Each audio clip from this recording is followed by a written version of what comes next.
Many of us have grown up with the idea that Earth simply revolves around the Sun, which stays still in space. But in reality, the big picture is much more complicated and fascinating. As we delve deeper into how Earth actually moves through the galaxy, we'll find that our planet not only revolves around the Sun, but is dashing through space at an incredible speed at the same time, along with our entire solar system. But what if we told you that this movement could be connected to some of the universe's greatest mysteries?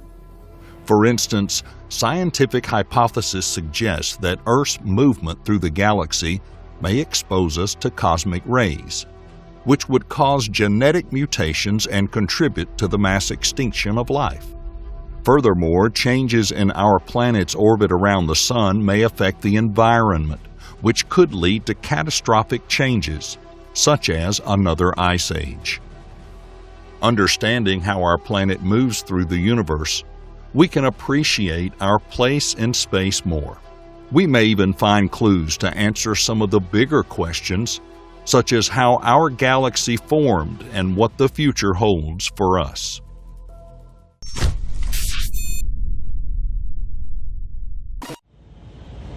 For starters, imagine that you're in an airplane that's flying at a constant speed and altitude. While in it, you won't be able to tell how fast you're going or even if you're moving at all. From your point of view, it seems that only the world outside is moving. However, someone on the ground watching a passing aircraft will perceive its movement relative to their own stationary position.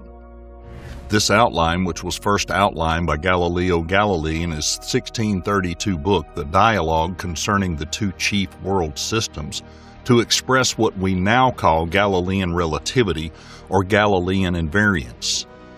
It's the concept that defines the absence of an absolute frame of reference for motion. And even when there are several valid frames of reference, we still need to choose the most relevant one, depending on the situation.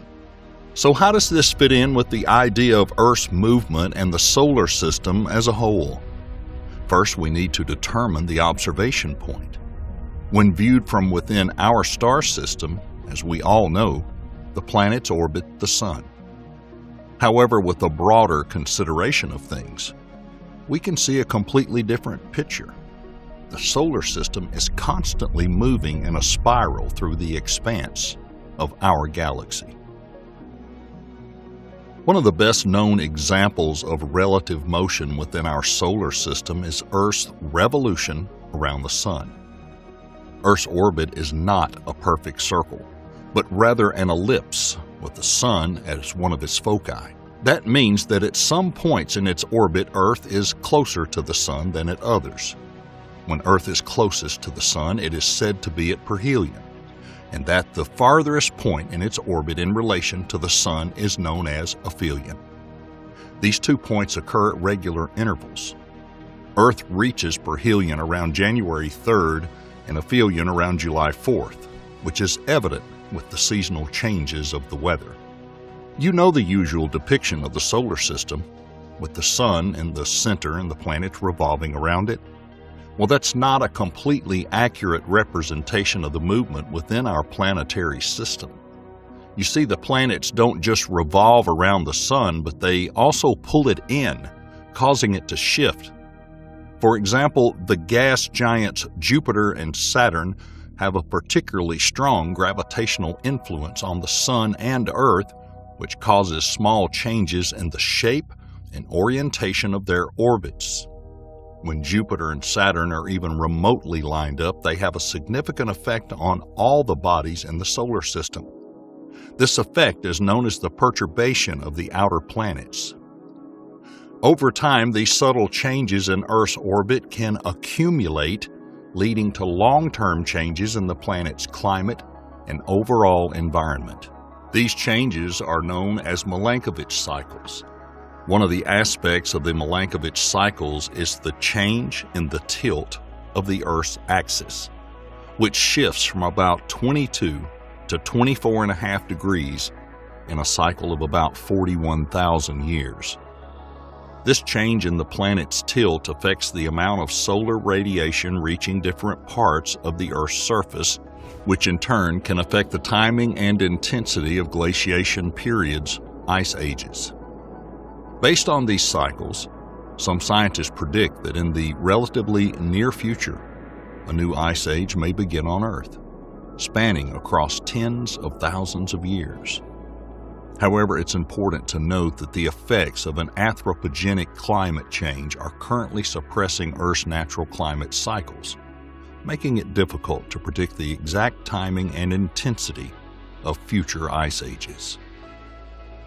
Let's face it, Earth's movement pattern within the solar system is very complex. However, its movement through the galaxy is even more intricate.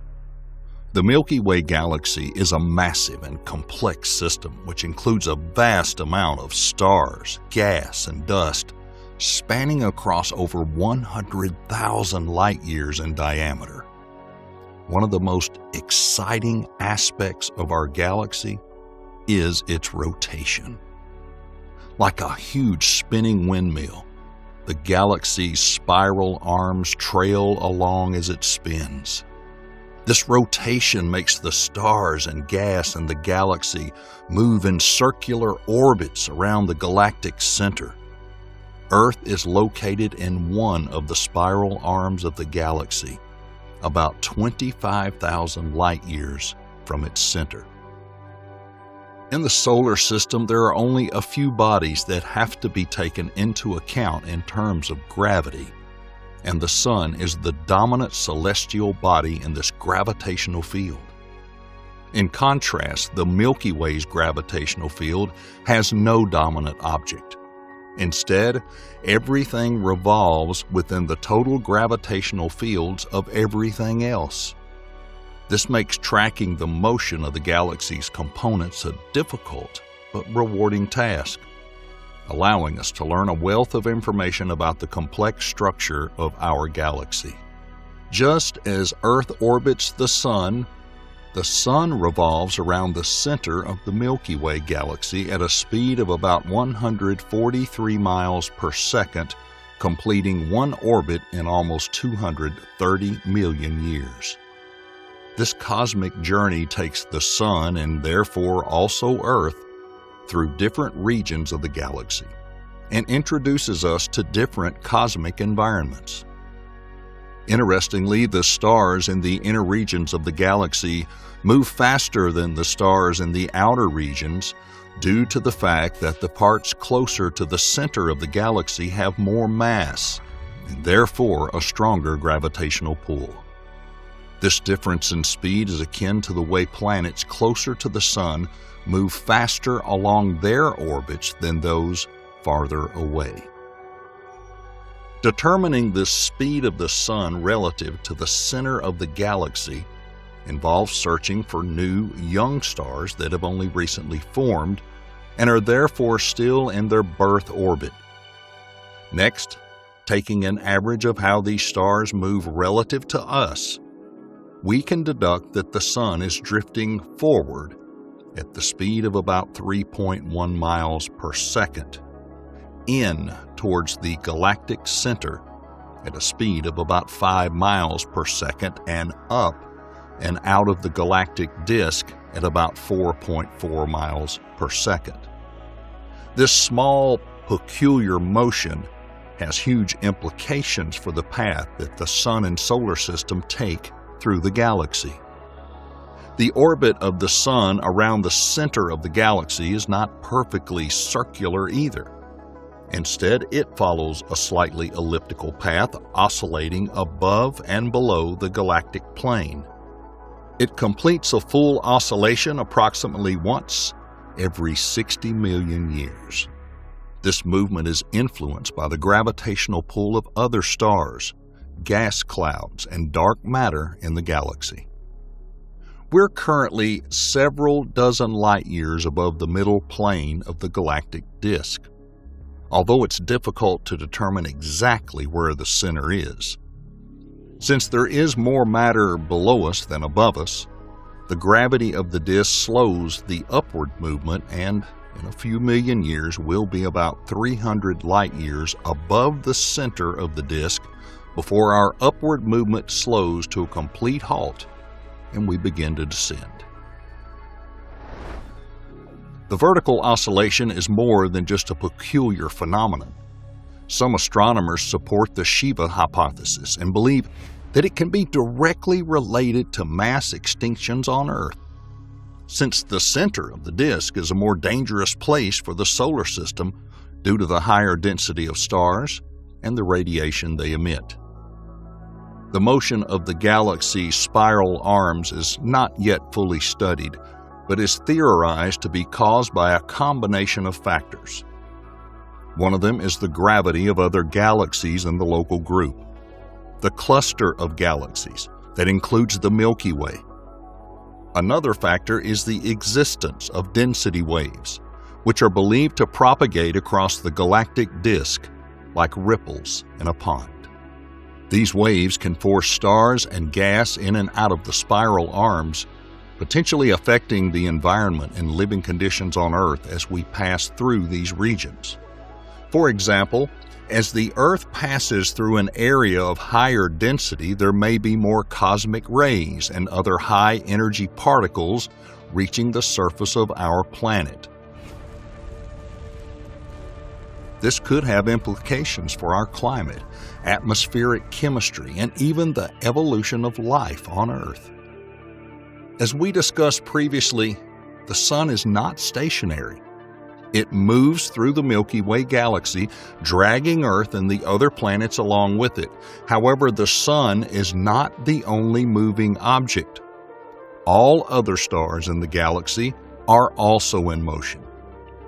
The motion of the stars can be defined in terms of their proper motion, which refers to the star's visible motion across the sky over time. Proper motion is caused by the movement of stars in space relative to the Sun. It's usually measured in arcseconds per year, which is the angular displacement of a star in the sky over the course of a year. The concept of proper motion allows astronomers to track movement of stars over time and study their movement and position relative to each other. This is important because it helps us get a better grasp of the structure and dynamics of the Milky Way. Now, let's take a look at the movement of Earth relative to the nearest stars. Due to Earth's movement around the Sun, the apparent positions of nearby stars in the night sky change slightly over time. This effect is known as parallax. It happens due to the fact that at different times of the year, Earth is in a different position in its orbit, resulting in slightly different viewpoints for nearby stars. The amount of parallax observed for each particular star depends on its distance from Earth. Stars that are closer to Earth will display more parallax than those that are farther away. Astronomers can use the amount of observed parallax to determine the distance to nearby stars, which is an important tool for understanding the size and structure of a galaxy. In addition to parallax, our perception of the night sky is also affected by the proper motion of nearby stars. Over several years or decades, the position of nearby stars can change markedly due to their own movement in space. This means that the constellation patterns we see today will look somewhat different in the future and would have looked somewhat different in the past. The effect of proper motion is especially noticeable for nearby stars that have a large proper motion, or in other words, the fast-moving stars. Now that we have a breathtaking picture of the way our solar system actually moves through the galaxy, one question remains. How do we move through the universe as a whole? As it turns out, the Milky Way is not alone in its travels. Our galaxy is constantly pulled by the gravitational fields of various masses surrounding it. We're currently racing towards the Andromeda Galaxy at the speed of a couple of 100 miles per second. But that's not all. The Milky Way is part of a group of galaxies called the Local Group, which includes more than 54 other galaxies, including our nearest neighbor, the Andromeda Galaxy. The local group, along with many other groups and clusters of galaxy, is moving towards a mysterious superdensity in a supercluster of galaxies known as the Great Attractor. The Great Attractor is a region of space about 150 million light-years away, and its gravitational attraction is so strong that it influences the motion of galaxies within hundreds of millions of light-years. As a result, the local group is pulled towards the Great Attractor at a speed of about 373 miles per second. However, this movement is still not the last of Earth's movement in the universe. Our entire universe is expanding, and as a result, all the galaxies in it are moving away from each other. This expansion is not a movement in space, but rather a stretching of space itself. The universe is expanding at an accelerating rate, and as a result, the distance between galaxies increases over time. Despite all of this motion, we can still use the cosmic microwave background radiation as a frame of reference for determining our speed relative to the rest of the universe. This radiation, which is the residual heat of the Big Bang, permeates the entire universe and is almost uniform in all directions. By measuring tiny variations in this radiation, scientists have determined that Earth and our entire solar system are moving through the universe at about 229 miles per second relative to the cosmic microwave background radiation. At this point, it's no longer a stunning revelation to anyone that Earth is far from stationary, but rather a tiny but important part of a complex system of celestial movements. The pronounced complexity of the motion of our planet is an impressively complex phenomenon. First, our planet gracefully orbits the radiant sun as it has for billions of years. But that's just the tip of the iceberg. The solar system, which our planet is a part of, also moves through the vast expanses of the Milky Way galaxy, rushing forward at incredible speed and leaving a corkscrew pattern behind it. And that's still not all. The Milky Way is part of a galactic congregation known as the Local Group, which includes a number of nearby galaxies. And together, they perform this cosmic dance as they move toward the mysterious gravitational force known as the Great Attractor. And this tug-of-war causes the Local Group to dash through space at several hundred miles per second. But even that is not the end of the story. The universe itself is expanding, a fact that has been known since Edwin Hubble's groundbreaking discovery in the 1920s. This expansion means the galaxies are moving away from each other at an astonishing rate. In conclusion, Earth is not just a rock flying through space. It's part of a grand scheme, a web of cosmic movements, both intricate and awe-inspiring. We're just a tiny speck of dust in the vastness of this universe. But the movement of our planet is an integral part of the puzzle that is space.